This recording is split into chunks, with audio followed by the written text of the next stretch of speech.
1. The experience I just had at a restaurant tonight was, interesting, to say the least, and not in a good way.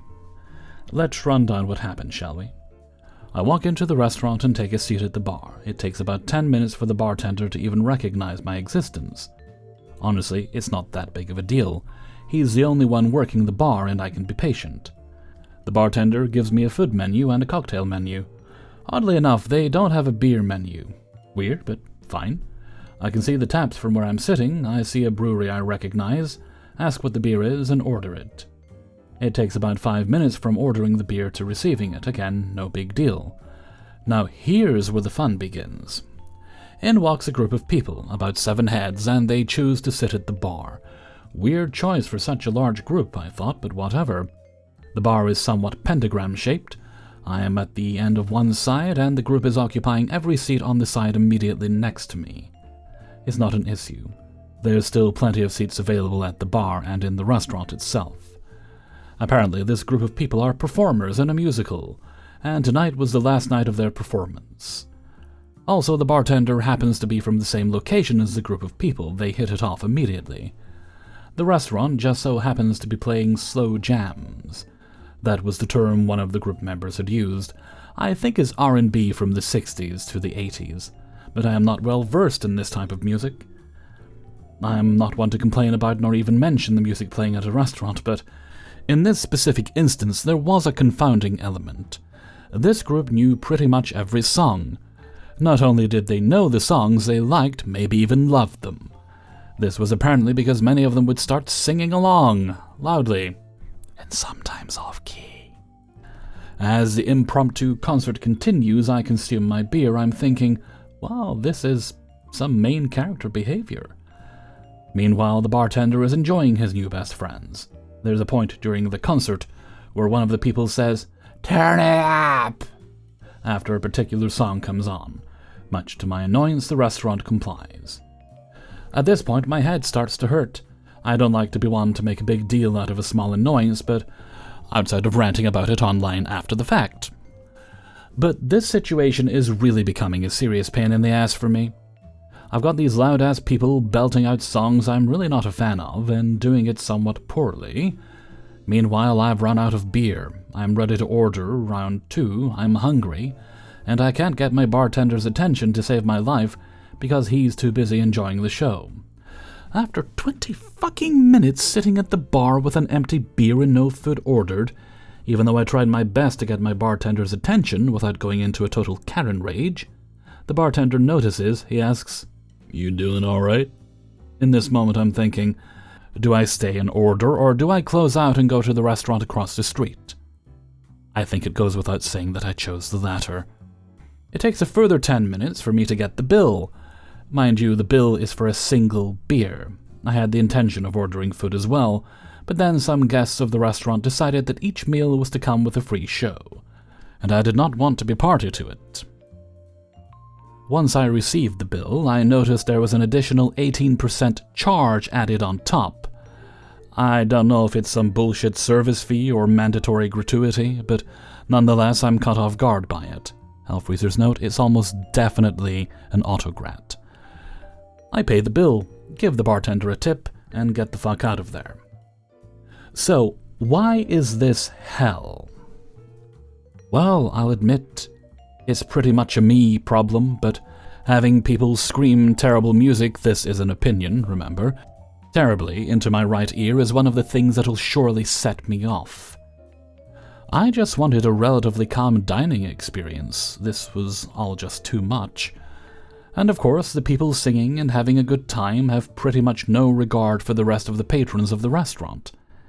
There's not a lot of people there to witness the event, but it's pretty clear to me that I'm probably the only person there absolutely hating the experience. Yeah, sure, I could have asked the group to quiet down, but we're in a semi-public space that I don't control. These people are just having fun. What right do I have to try to put a damper on that? Anyway, I did the one thing I could, separate myself from the situation by leaving.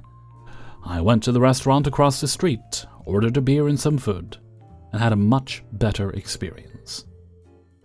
God damn, I hate being around other people. This is why I do not leave my house much. 2. I know this will send up red flags, but I'm hoping I can talk about this here. It's not about ethnicity at all, because in my 3 years working retail, people of all ethnicities have treated me about the same. Nothing stands out there. But folks, this job has made me insanely ageist. Time and time again, the older people, like 45 to 65, are the rudest, most entitled, most selfish people I've met. They somehow expect that if they're displeased with something about me, even if I've done nothing wrong, I'm supposed to grovel on the floor for them and apologize. If I don't, and keep my dignity, I get reported to corporate. I've been abused for my voice being too soft, too loud, for leaving a tiny drop of water on a check stand, for not smiling. An old guy stood there once, told me to smile, and wouldn't leave until I did. The list goes on, and it grows every day. Overall, the generations above millennials treat me like a slave, a subhuman, someone stupid and worthless, or else why would I have this job? There are, of course, some very lovely exceptions. I've also noticed the true old folks, like 80s and up, are generally tolerant and mature. It's just the freaking boomers, I'm sorry. And younger people, millennials and lower, I can count on one hand the exact number of those people who have been terrible, because I can remember them both. And there have been exactly 2, in general. Even when they're having a bad day or displeased, I still remain a human to them. Old people regularly harass, abuse, blow up on my teenage baggers, clerks, for small mistakes outside of their control. It makes me think, after 50 to 60 years on this earth, are you seriously so immature that this is what it takes to throw you off your rocker? There are literally babies dying across the world right now. Atrocities happening in Gaza and Ukraine. And your biggest concern is that your bread might get squished because it's in a bag with chips on top of it. Are you going to scream at my teenage courtesy clerk on his first day because of that? What a self-absorbed piece of crap. May I mention I did not begin this job ageist. I started out treating everyone nice, expecting to like and dislike everyone the same. And you know what? I still treat everyone the same. I start the interaction friendly every time, and then folks in that generation find some bullshit reason to bully me because they know I can't fight back without getting fired. Silence in the face of bullying is my only way left to keep my dignity, and sometimes I even get reported for that. Anyway, my point is that this job has given me a major prejudice against certain generations, and I don't like it. I've realized recently that when I even see the age of people out in public when I'm not working, I fill up with hatred. These are our parents and grandparents who brought our generation into the world, and they hate us. Somehow, despite hating us and trying to mess up our lives, they expect tons of respect and special treatment. I really don't like the hatred I have inside me now for this group of people. I never thought I'd be a biased, hateful person. I guess I just have to remember the few people in that generation who I really like, who are exceptions, and think about how they could be more like them. I'm also trying to cultivate empathy. I know a lot of these people are in pain or sick or lonely or whatever, but you know what? I've been all of those things before, and I was never that much of an asshole. Least of all to retail workers. On the off chance, does anyone else feel this way? I'm not trying to be a horrible person over here, but after years of abuse and bullying for no reason, and never being able to stand up for myself, it's getting hard. And hey, if there's anyone from that generation on here, help me understand. Why do you hate retail workers? And especially retail workers from a younger generation? What did we ever do to you? Now, I don't want to put the impression out there that I'm saying that these generations as a whole, boomers and those who came before them, just suck. As a whole. What I'm trying to say is that out of all people, for some reason, these generations are the ones I get abused by most often at work, and that younger people rarely treat me terribly. It's a behavior that happens more commonly among those prior generations of people, and that doesn't mean I haven't met, in personal life and at work, lovely people of all generations. and I'd hate to throw nice boomers and Gen Xers under the bus by lumping them in. I've had a lot of people at those ages commenting saying I'd never act that way. Then, good. I don't doubt it. Your age doesn't condemn you right off the bat. I'm sure you're one of the ones we look forward to seeing at work. Keep being awesome. I was simply noting the intense discrepancy in treatment of retail workers, overall, that I have witnessed between age groups, and wondering why, and yes, it has given me some implicit bias against the older generations, and I don't like it and want to work on, but I don't condone acting according to that bias. 3. So a bit of backstory. I work as a manager for a major cell phone carrier. The amount of times we see customers who don't pay their bill and get mad that their service is shut off is crazy. Like, yeah, we aren't going to continue to provide you service if you don't pay what you owe. But I also do understand that people run into financial issues, and I will do what I can to help them out. Just don't be an asshole and we will see what can be done. So recently I had a Karen show up to my store in a huff. When I see customers looking angry or annoyed come in, I take them instead of giving them to one of my reps, because I feel like ultimately I'll get asked to help anyways. So I see her walk in with her kid and I look towards her and smile. Hello, how are you guys doing today? Not so good. Oh, I'm sorry to hear that. What seems to be wrong? Well, you guys cut off my service and I'm mad because I talked to your customer service yesterday and they said that I should be fine with service until I can make my payment next week. Now, when it comes to situations like this, all I can do at the store is have her pay her bill to restart her service. When customer service makes promises like this, which happens a lot and customers can have the extension due to a promise to pay service, we can try to contact customer service and have them turn their phones back on. Now, the issue with contacting customer service for a customer who has a past due bill is that the call will just go straight to billing to make them pay. If we enter another customer's number, customer service will just hang up and report the store. So knowing this, I tell the customer exactly this to give her the right expectation, but I assure her that I'll do what I can to get in touch with customer service. She didn't like that. What do you mean you can't start my service or contact customer service? It's your guys' fault that my service is shut off. It's not that I can't, it's that it will be difficult to get someone on the line due to your account status. I'm just setting the right expectations. Karen rolls her eyes. Just get my service running again. So I guide her to my store's phone and call the number we have to call customer service. On the phone, I choose the options to speak with a rep, and the automated machine asks for the number I'm working with. I dial her number, and we get sent to billing. When we hear, "You've reached the billing department," to make a... then Karen interrupts. That's the message I get when I call them. Yes, like I said before, this will be the only department you'll be able to contact due to your account status. Well, use your direct customer service number. This is that number. If you want, we can call back and try another option, but I think it will lead us back here. Karen agrees, so I hang up and call again. I try this time to reach a different customer service department, besides the general department that we call, but again, as soon as the system recognized her number, we hear the billing message again. This is bullshit. Man, please, no swearing in the store.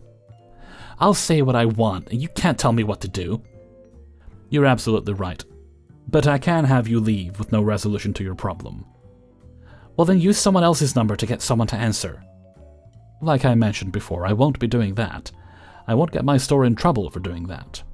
You have to listen to me. Now use your own number to get someone. I'm not using my number. I've done all that I can for you. If you want to use someone else's number, then you can call customer service from a different phone. Then give me their number. Gladly. I start walking back to write down the number for her. As soon as I open the door to the back room, I hear her say, "That guy is an idiot." I stop in my tracks and walk right back to her. You can leave now. I understand you're mad about your service being shut off, but that doesn't give you the right to insult me or my team, so leave. Well, I'm sorry. Please get me customer service's number and I will. No, you can Google it. How am I supposed to do that? My service is shut off. Not my problem, now leave. Karen, after she notices that I'm not going to budge for her, picks up her stuff, grabs her kid, and marches towards the exit. She says as she's almost to the door, "You're an asshole." Which one of my reps replies to, "Well, at least he pays his bill." 4. A couple of years back, when I was 21, I was working the counter at a store that also did servicing. We had a shop in the back with 2 technicians. I'll start by saying that I am someone who can take most teasing and doesn't have a hard time getting along with people. But there's only so much a person can take until you reach a breaking point. And I showed exactly that to this dude that didn't know when to stop. He was your classic 8-year-old mind in a grown man's body. He was also terrible at his job. Never did anything right and just a bully in general to all of us, but mostly me. Because I was the only one who put up with it. He would always sneak up and poke me in the ribs while I was at my desk, and I would jump and sometimes hurt my neck. I'd laugh it off uncomfortably, trying not to be an asshole. He just didn't understand social cues either, like you'd really have to drill things in. He would jokingly punch me all the time, say no when I asked him to do things, and just make me work harder than it had to be. He thought he was just being funny, but it was annoying as hell. I had asked him many times to stop. Nothing. I told him to grow up one time and stop touching me all the time. When I was in a bad mood, he just laughed and called me a little boy. Well, the breaking point came when he came into the front and grabbed a staple out of the stapler and started poking me with it. It broke skin, and I was pissed but held my composure and went about it like any other day, but knew this was the limit. That night I talked to my dad about it. He told me to stick up for myself, among other things. So the next morning I packed up all my rage and walked up to him at the punch clock. I told him that I like him as a person, but if he continued touching me and bothering me when I repeatedly asked him to stop, we were going to have a problem. He laughed. This dude just laughed. I lost it. Raised my voice at him, which is totally out of character for me. Told him that I'm dead fucking serious and that management would be contacted if he didn't stop. I'd had enough of his shit. His eyes filled with tears. It felt so good to finally stand up for myself and see this bully cry. He went and cried to the manager about how bad he felt and how he didn't want to lose his job. Saving face. Needless to say, he didn't touch me again, but he eventually got fired a few months later for being horrible at his job and just a shitty human in general. 5. I'm in my mid-50s and have been working customer service and server-type jobs since I was 14.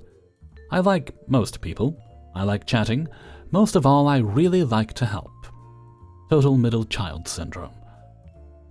I found out that when you don't do what a customer wants, they try to intimidate you, asking for a manager or threatening to call head office to get you fired.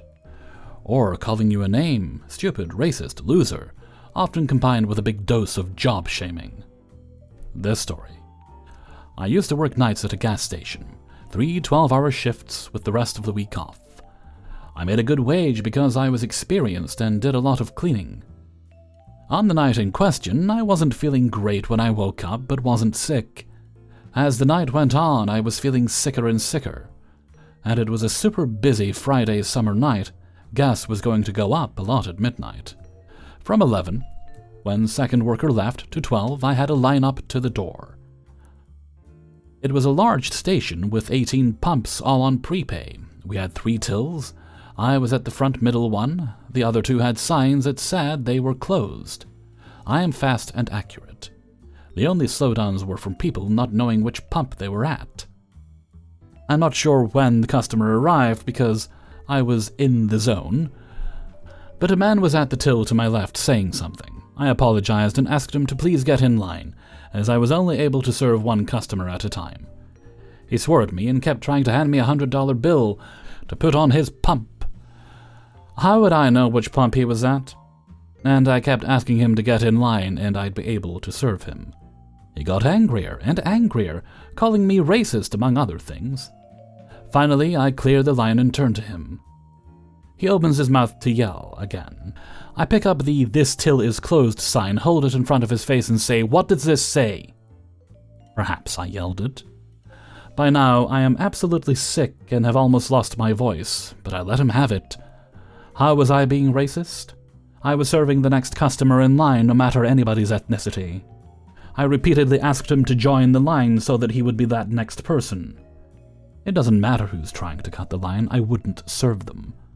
Imagine if he was next and I stopped to serve a white person cutting in line. Would that be racist? But most importantly, and as I almost broke down, he doesn't know me or anything about my life. He doesn't know who my family is or who I love. That he shouldn't be using his race as an excuse for his bad behavior.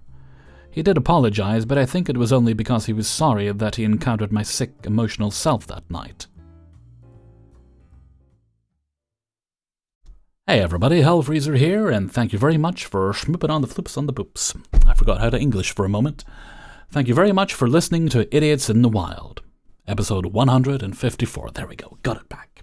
And thank you very much to everybody who allowed me to use their stories in this video. Before you go, I'd appreciate it if you hit that like button. And if you can't wait day to day for these videos, then you can get early access to them by supporting me on my Patreon, which is linked in the description. You can support me there for as little as $1 or more, I won't say no to more, per month. You'll also find a link to the Hellfreezer merchandise store on Teespring. And if you especially enjoyed today's video, I'm almost done, I promise, then you can leave a donation by clicking on the heart with the $sign underneath the video. And you don't have to do that, you never do, but I appreciate it and thank you if you choose to. Okay, there we are, all done with that. So let's move right along to Hellfreezer's question of the day. And today's question is, what is your favorite kind of fruit? Easy one for me, bananas. Lately it's bananas because I've been eating a lot of them. I'll go through periods where I'll be banana, then it's, no, I need apples and grapes. Get me some pears. Lately it's bananas because I like to slice them up and put them on bread with peanut butter. Or I can just grab them quickly as a snack. I have heard of adventurous people using the peels for things, but I'm not that brave yet. The insides are all I need. So why don't you let me know what yours is in a comment below. And before we go, let's have the answer of the day from a previous video. This was in relation to old fashion items that you'd like to bring back. I think I said frock coats because I like those. And today's answer comes from a user whose name I cannot pronounce. I apologize, but I have no idea what that says. But they say acid wash denim. I've been wanting an acid wash denim jacket for the longest. Haven't seen one of those for years. Thank you very much for your answer. Okay, and with that, I'm gonna head off for now. So until next time, thank you very much for listening, and take very good care of yourself.